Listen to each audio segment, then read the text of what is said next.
सभी को जय माता दी। कक्षा 11 स्टेट सब्जेक्ट में मैं गिरीश सर आप सभी विद्यार्थियों का हार्दिक स्वागत करता हूं। हम चैप्टर नंबर 7 में न्यायादर्श विधियों का अध्ययन करवा रहे थे, जिसमें हमने स्वाध्याय की सेक्शन ए और बी की थियरी का अध्ययन कर लिया था। आज हम देखेंगे सेक्शन सी का अध्ययन करेंगे। पेज नंबर 263 पर है सेक्शन सी। क्वेश्चन नंबर 1, न्यायादर्श जांच कब की जाती है? तो न्यायादर्श जांच कब की जाती है? पेज नंबर 249 पर उसका आंसर दिया हुआ है। देखते हैं पेज नंबर 249 पर न्यायादर्श जांच तो निम्न परिस्थितियों में अनिवार्य है। फर्स्ट, समष्टि की इकाइयों की संख्या अत्यधिक हो, समष्टि की इकाइयाँ भौगोलिक दृष्टि से विशाल क्षेत्र में फैली हुई हो, फिर जांच दौरान जहाँ इकाई नाश हो जाती हो और जांच करने हेतु आवश्यक संसाधन जैसे कि समय, वित्तीय व्यवस्था, विशेषज्ञ अन्वेषकों की उपलब्धि मर्यादित हो। तो इन 4 कारणों पर हो तो हम न्यायादर्श जांच करेंगे। बराबर। नेक्स्ट क्वेश्चन, न्यायादर्शन अर्थात क्या? पेज नंबर 260 पर है। तो देखते हैं न्यायादर्शन किसे कहते हैं। तो लिखा है, समष्टि में से न्यायादर्श पसंद करने की प्रक्रिया को न्यायादर्शन कहते हैं। क्या लिखा है? समष्टि में से न्यायादर्श पसंद करने की प्रक्रिया को न्यायादर्शन कहते हैं। नेक्स्ट, थर्ड, सरल यादृच्छिक न्यायादर्श पसंद करने की पद्धतियाँ बताइए। तो सरल यादृच्छिक न्यायादर्श पसंद करने की पद्धतियाँ है पेज नंबर 251 पर। पेज नंबर 251 तो ये रहा सरल यादृच्छिक न्यायादर्शन। बराबर। क्वेश्चन 3, सरल यादृच्छिक न्यायादर्शन करने की 2 पद्धतियाँ हैं, और लॉटरी की पद्धति और यादृच्छिक संख्या के कोष्ठक की विधि। कौन सी 2 पद्धति है सरल यादृच्छिक न्यायादर्शन की? लॉटरी की पद्धति और यादृच्छिक संख्या के कोष्ठक की विधि। नेक्स्ट क्वेश्चन, विविध न्यायादर्शन पद्धतियों के नाम बताइए। विविध न्यायादर्शन पद्धतियों के नाम लिखिए। वो भी पेज नंबर 251 पर है। तो न्यायादर्शन पद्धतियाँ पेज नंबर 251 पर न्यायादर्शन पद्धतियाँ है 3 प्रकार की। सरल यादृच्छिक न्यायादर्शन, स्तरित यादृच्छिक न्यायादर्शन, पदिक न्यायादर्शन। कौन सी 3 पद्धतियाँ हैं? सरल यादृच्छिक न्यायादर्शन, स्तरित यादृच्छिक न्यायादर्शन, पदिक न्यायादर्शन। नेक्स्ट, फिर लिखा है, स्तरित यादृच्छिक न्यायादर्शन में प्रत्येक स्तर से न्यायादर्श किस प्रकार से लिए जाते हैं बताइए।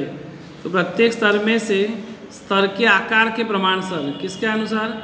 प्रत्येक स्तर में से स्तर के आकार के प्रमाणसर न्यायादर्श लिए जाते हैं। 6ठा सवाल, पदिक न्यायादर्शन में न्यायादर्श अंतराल का अर्थ बताइए, समझाइए। तो समष्टि का आकार कैपिटल N और न्यायादर्श का आकार स्मॉल n के गुणोत्तर को अंतराल कहते हैं। क्या कहते हैं उसे? अंतराल। किसका अंतराल?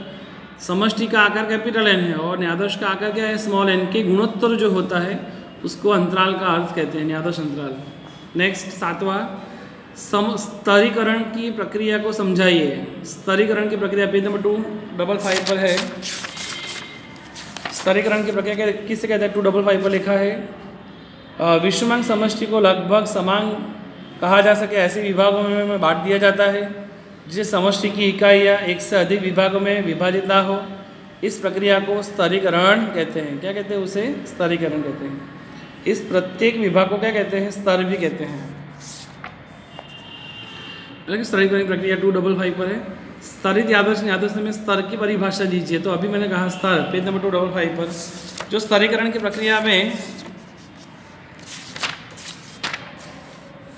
इस प्रकार के जो विभाग होते हैं, इन प्रत्येक विभाग को क्या कहते हैं? सभी को स्तर एक दूसरे से विभिन्न होते हैं, उसे क्या कहते हैं? स्तर भी कहते हैं, स्तर।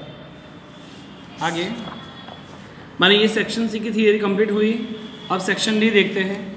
सेक्शन डी में हमें 1 से 5 सवाल ही करने हैं। 6 से एग्जाम में 30% कोर्स कम हुआ, उसमें निकल जाते हैं। पहला सवाल, समष्टि जांच व न्यायादर्श जांच की उदाहरण सहित समझाइए। Page number 249। तो पेज नंबर 249 देखते हैं। तो उसमें समष्टि जांच की भी परिभाषा है यहाँ तक कि अध्ययन आधीन इकाई को समूह को समष्टि जांच कहते हैं। हमारे यहाँ लिखा होगा, जिस विधि में समष्टि की सभी इकाइयों की जांच की जाती है, लिखा है सभी इकाइयों की सूचना एकत्रित की जाए उसे समष्टि जांच कहते हैं। इसका उल्टा समष्टि में से चयन किए गए न्यायाधीश इकाई की जांच करके सूचना एकत्रित की जाए। समष्टि में से चयन करके किसका न्यायाधीश की जांच की जाए तो उसे न्यायाधीश जांच कहते हैं। समष्टि जांच का उदाहरण लिखा है कि प्रति 10 वर्ष होने वाली जनसंख्या गणना, जबकि न्यायाधीश जांच में हमने उदाहरण दिया था कि शरीर में रहे रक्त में से एकाध बूंद लिया जाए तो वो न्यायाधीश जांच का उदाहरण है। वैसे ये दोनों हम चैप्टर 1 में सीख के आए, समष्टि जांच न्यायाधीश जांच। आपको दोनों के बीच में अंतर था और उसका अर्थ उदाहरण इसमें भी अर्थ इसका उदाहरण लिख देना, ठीक है। नेक्स्ट, समष्टि जांच व न्यायाधीश जांच के बीच में अंतर स्पष्ट कीजिए। तो अर्थ उदाहरण दोनों में लिख देना चलेगा, बराबर। इसमें लिखा है ना सामान्य उदाहरण से समझा तो दोनों को उदाहरण भी हो गया। अंतर में भी क्या लिखोगे, अर्थ और उदाहरण लिखोगे। आदर्श न्यायाधीश के लक्षण बताइए, जो पेज नंबर 250 पर है। आदर्श न्यायाधीश के लक्षण पेज नंबर 250 पर है। न्यायाधीश के लक्षण, पहला, वह समष्टि का प्रतिनिधित्व करता होना चाहिए, यहाँ तक लिखने का। उसका चयन यादृच्छिक रूप से होना चाहिए। तब एक तो समष्टि का क्या करता होना चाहिए, प्रतिनिधित्व। उसका चयन भी यादृच्छिक रूप से होना चाहिए। और न्यायाधीशन दौरान अध्ययन को प्रभावित करने वाले तत्वों में कोई विशेष या बड़े पैमाने में परिवर्तन नहीं होना चाहिए, माने कोई परिवर्तन नहीं होना चाहिए। न्यायाधीश की इकाई का चयन निरपेक्ष रूप से होना चाहिए। कैसा होना चाहिए, निरपेक्ष रूप से, इतना लिखना। नेक्स्ट, न्यायाधीश की इकाइयों की संख्या पर्याप्त मात्रा में योग्य रूप से निश्चित किए गए होना चाहिए, यानी पर्याप्त मात्रा में होनी चाहिए। ये क्या थे आदर्श न्यायाधीश के लक्षण। फिर नया सवाल, न्यायाधीश का आकार निश्चित करते समय किन किन मुद्दों को ध्यान में रखा जाता है। तो आकार निश्चित करते समय कौन से मुद्दों को ध्यान में रखेंगे, 250 पेज पर है तो 250 पर लिखेंगे। न्यायाधीश का आकार निश्चित करते समय ध्यान रखने वाले मुद्दे, तो पहला, समष्टि का आकार व अध्ययन का व्याप, समष्टि की विषमांगता, फिर समय, वित्तीय साधन, विशेषज्ञों की उपलब्धता, न्यायाधीश परिणामों की सावधानी का अपेक्षित स्तर, ये 4 बातों को ध्यान रखते हैं। नेक्स्ट तो लास्ट सवाल आज का, सरल यादृच्छिक न्यायाधीशन के गुण बताइए। तो सरल यादृच्छिक न्यायाधीशन के गुण कौन से हैं, पेज नंबर लिखा है 255 पर है। पेज नंबर 255 में देखेंगे 255। सरल यादृच्छिक न्यायाधीशन के गुण, नंबर 1, इस पद्धति में प्रत्येक इकाई को चुने जाने का समान मौका मिलता है। अरे सबको कैसा मौका मिलता है, चुने जाने का समान। अतः न्यायाधीश की पसंदगी में कोई पूर्वाग्रह या पक्षपात की कोई अवकाश नहीं है।